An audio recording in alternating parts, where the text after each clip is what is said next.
అందరికీ నమస్కారం. గుడ్ ఫుడ్కి స్వాగతం. ఈరోజు మనం క్యారెట్ కస్టర్డ్కి చేసుకుందామండి. దానికి 3 మీడియం సైజ్ క్యారెట్ని గ్రేట్ చేసి పెట్టుకున్నాను. 1/2 లీటర్ మిల్క్ బాయిల్ చేసుకున్నాను. కొద్దిగా మిల్క్ పౌడర్ అండి, 2 టేబుల్ స్పూన్స్ అయితే సరిపోతుంది. కొద్దిగా కస్టర్డ్ పౌడర్, ఇది కూడా 2 టేబుల్ స్పూన్స్.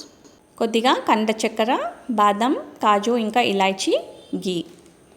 కడాయిలోకి కొద్దిగా గీ యాడ్ చేసుకోవాలండి. చాలా కొద్దిగానే గీ యాడ్ చేస్తున్నాను, చూస్తున్నారు కదా, 2 టేబుల్ స్పూన్స్. కట్ చేసి పెట్టుకున్న కాజు ఇంకా బాదాంని యాడ్ చేసుకోవాలి. లైట్గా రోస్ట్ చేసుకోవాలండి.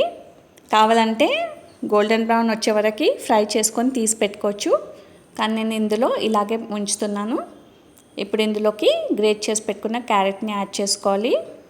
లైట్గా కలర్ చేంజ్ అయ్యేంత వరకు సాటే చేసుకోవాలి. ఇప్పుడు ఇందులోకి మిల్క్ పౌడర్ వేసుకోవాలండి. నేను ఎప్పుడైనా మిల్క్ పౌడర్ని ఎందుకు యాడ్ చేస్తానంటే, డెజర్ట్స్లో ఆల్రెడీ మిల్క్ ఇంకా గీ ఉంటుంది. మనం మిల్క్ పౌడర్ యాడ్ చేస్తే ఇది కోవా టేస్ట్ వస్తుంది, అందుకే యాడ్ చేస్తాను. ఇందులోకి ఇప్పుడు మనం బాయిల్ చేసుకున్న మిల్క్ని యాడ్ చేసుకోవాలండి. అది బాయిల్ అవుతుంటుంది. ఇక్కడ మనం కస్టర్డ్ పౌడర్లో కొద్దిగా మిల్క్ వేసుకొని చక్కగా మిక్స్ చేసి పెట్టుకోవాలి, లంప్స్ లేకుండా. మనకి క్యారెట్ ఇంకా మిల్క్ చక్కగా కుక్ అయిందండి, చూసారు కదా. కొద్దిగా మిల్క్ క్వాంటిటీ కూడా తగ్గింది. ఇందులోకి ఇప్పుడు తగినంత మిశ్రీ యాడ్ చేసుకోవాలి. కావాలంటే షుగర్ కూడా యాడ్ చేసుకోవచ్చు.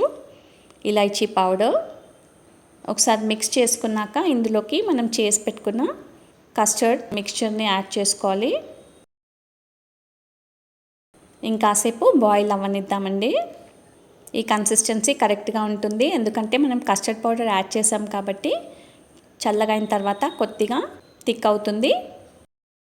చూసారు కదండి, మనం ఎంత తక్కువ గీలో డెలిషియస్ క్యారెట్ కస్టర్డ్కి చేసుకున్నాము.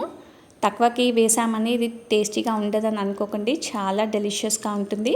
తప్పకుండా మీరు ఈ క్యారెట్ కస్టర్డ్కి ప్రిపేర్ చేసి తాగండి. మీ ఫీడ్బ్యాక్ కూడా ఇవ్వండి. ఇలాంటి ఇంట్రెస్టింగ్ అండ్ హెల్తీ రెసిపీస్ కోసం మన గుడ్ ఫుడ్ని సబ్స్క్రైబ్ చేయండి. అందరికీ కూడా షేర్ చేయండి. Thank you.